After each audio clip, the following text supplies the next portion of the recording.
بلکہ قربانی یہ ہے اور مجاہدہ یہ ہے، تقاضوں کو پورا کرنا مجاہدہ نہیں ہے، تقاضوں کو پورا کرنا قربانی نہیں ہے، بلکہ تقاضوں کو پیدا کرنا مجاہدہ، تقاضوں کو پیدا کرنا مجاہدہ کہ تقاضے پیدا کیے جائیں۔ جو سمجھتے ہیں کہ تقاضوں کو پورا کرنا ہی مجاہدہ ہے، کہ نہیں، بلکہ جو پچھلے تقاضے پورے کرتے ہیں اس کو آئندہ کے تقاضے اس پر کھولے جاتے ہیں۔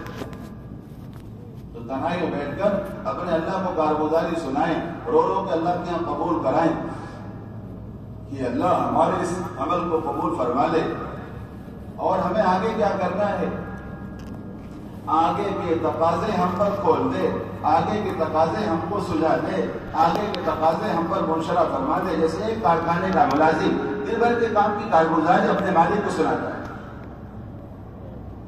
ایک کارخانے کا ملازم دن بھر کے کام کی کارگزاری اپنے مالک کو سناتا ہے، اور اس کی پوری کوشش ہوتی ہے کہ مالک کو ہمارا کام پسند آ جائے تاکہ مالک ہم کو آگے کا کام دے۔ اس سے زیادہ محتاط ہونے کی ضرورت ہے، ہم جو کام کر رہے ہیں اپنے مالک کو اللہ کو سنائیں اور اللہ کے یہاں قبول کرائیں، اور پوری کوشش ہو کہ اللہ اس کو قبول کر لیں اور مزید اللہ آگے کی توفیق دے دیں۔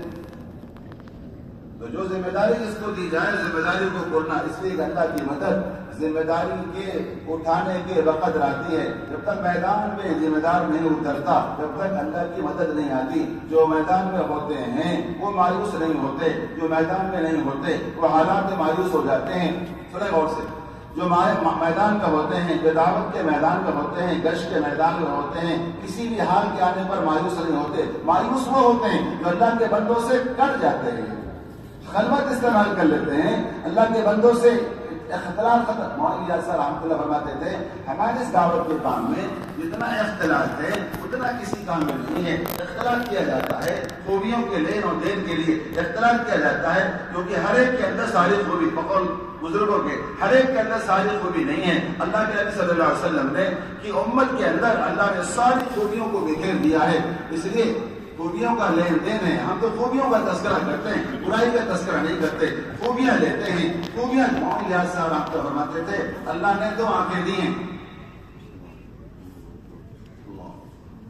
اللہ نے دو آنکھیں دی ہیں تاکہ ایک آنکھ سے اپنے عیوب کو دیکھے، دوسری آنکھ سے دوسروں کی خوبی کو دیکھے۔ حضرت مولانا یوسف صاحب ہم کو فرماتے تھے ہم کہتے ہیں خوب دیکھو، خوب دیکھو، اپنے عیوب کو دیکھو یا دوسروں کی خوبی کو دیکھو۔ اس لیے کسی کے اندر کوئی کمی نظر آ جائے اس کی گزشتہ قربانیوں کو یاد کر لیا۔ صحابہ کی صفت تھی، صحابہ کرام کی صفت تھی کہ اگر کسی کے اندر کوئی کمی نظر آ جائے تو اس کی گزشتہ قربانیوں کو دیکھ لیتے تھے، اور جس کے اندر خوبی نظر آتی تھی اس کے ساتھ ہو لیتے تھے۔ جس کے ساتھ خوبی اچھائی ہے، کوئی بھلائی ہے، جنتی ہونے کی بشارت ہے، تو اس کے ساتھ ہو لو۔ جس کے اندر کمی ہے، کوئی کمی آ گئی تو اس کی اگر کمی آ گئی، کسی موقع پر کچھ تھوڑی سی اوپ شوق ہو گئی تو دیکھو کہ اس شخص کی بدر کی حاضری بھی تو ہے، یہ بدر میں شریک ہونے والا ہے، اور بدریوں کے بارے میں اللہ نے فیصلہ کر دیا اے بدریوں جو چاہو کرو، اللہ نے تمہاری اگلی بھی اور پچھلی گناہوں کو معاف کر دیا۔ ایک چیز یہ ہے کہ آنے والوں کا اکرام ہو، آنے والوں کا اکرام ہو، ایسا اکرام ہو کہ ان کا دل جیت لیا جائے۔ آنے والوں کے ساتھ نرمی کے ساتھ معاملہ۔ نبی جی آپ نرم دل وَبِمَا رَحْمَةٍ مِّنَ اللَّهِ لِنتَ لَهُمْ وَلَوْ كُنتَ فَظًّا غَلِيظَ الْقَلْبِ لَانفَضُّوا مِنْ حَوْلِكَ فَاعْفُ عَنْهُمْ وَاسْتَغْفِرْ لَهُمْ وَشَاوِرْهُمْ فِي الْأَمْرِ۔ یہ تو اللہ کی مہربانی سے آپ نرم دل واقع ہوئے۔ اگر آپ تو شروع ہوتے تو دخو ہوتے، سخت کلام ہوتے، آپ کے اصحاب آپ سے چھڑ جاتے۔ اگر آپ کے اصحاب آپ کو کچھ کہیں فاعف عنہم، آپ ان کو معاف کر دیجئے۔ اگر آپ کے اصحاب آپ کے کام کو نقصان پہنچائیں تو آپ ان کے لیے واستغفر لہم، ان کے لیے استغفار کیجیے، ان کے لیے استغفار کیجیے۔ وشاورہم فی الامر، اور ان سے مشورہ کرتے رہا کیجیے۔ بقول حضرت کے ساتھیوں کی عیوب کو دیکھتے ہیں، ساتھیوں کی شکایت تو کرتے ہیں، لیکن ساتھیوں کے لیے رات کو اٹھ کر استغفار کرنے کا مزاج نہیں ہے۔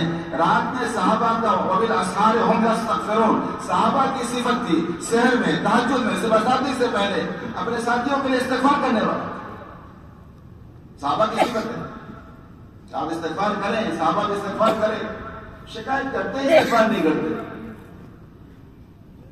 اگر آپ کو استغفار کرتے تو صبح کو شکایت نہ کرتے، ہمارے کام میں شکایت کا کوئی خانہ نہیں ہے. شکایت وہ کرتے ہیں جو اپنے کو بہتر سمجھتے ہیں. خطرے کی بات ہے. اسے اللہ نے خدمت کے لیے قبول فرمایا ہے. اس راستے کی خدمت ایک ایسا شعبہ ہے کہ شہادت کے بعد اگر کسی کا درجہ ہے تو خدمت کرنے والوں کا. شہید مرتا نہیں. شہید اس دنیا سے اس دنیا کے اندر منتقل ہوتا ہے. شہید ہزاروں برس ہو، قبر کی مٹی اس کو چھو نہیں سکتی. شہید زندہ رہتا ہے. اس کے پہلے قطرے کے گرنے سے پہلے اس کی مغفرت ہو جاتی ہے. باقی قطرات سے اس کے درجات بلند ہوتے ہیں. جیسے اللہ کے راستے نکلنے والے کے پہلے قدم پر گھر سے نکلتے ہی بھائی یخرج من بیتہ مہاجر الی اللہ ورسولہ، گھر سے نکلتے ہی اللہ اس کے رسول کے لیے مہاجر ہو گیا. ثم یدرک الموت، اس کے بعد اگر مر گیا، اس کو موت آ گئی، اللہ فرمانے فقط وقع اجر اللہ، مرنے والے کا اجر اللہ کے ذمہ ہو گئے. تین شخص ایسے ہیں جو اللہ کی ذمہ داری میں ہیں. اگر زندہ رہیں روزی دی جائے، روزی کے اندر برکت دی جائے. اگر واپس آئیں اجر کے ساتھ، مال غنیمت کے ساتھ آئیں. اگر انتقال ہو جائے اللہ کے ذمہ، اللہ ان کی مغفرت کریں، ان پر رحم کریں، جنت میں داخل کر دیں. صحابہ کرام نے پوچھا وہ تین قسم کے لوگ کون ہیں؟ اور پہلا شخص وہ ہے جو گھر میں جا کر گھر والوں کو سلام کہتا ہے. پہلا شخص وہ ہے جو گھر میں جا کر گھر والوں کو کتنی بڑی فضیلت ہے. میں غور کر رہا تھا اس حدیث پر کہ اکثر خبریں آتی ہیں گھر گئے، رات کو کھانا وانا کھائے، رات کو سوئے اور سوتے رہ گئے، صبح کو خبر آ گئی، سوتے سوتے اللہ کے پاس پہنچ گئے. اگر یہ گھر میں جا کر گھر والوں کو سلام کر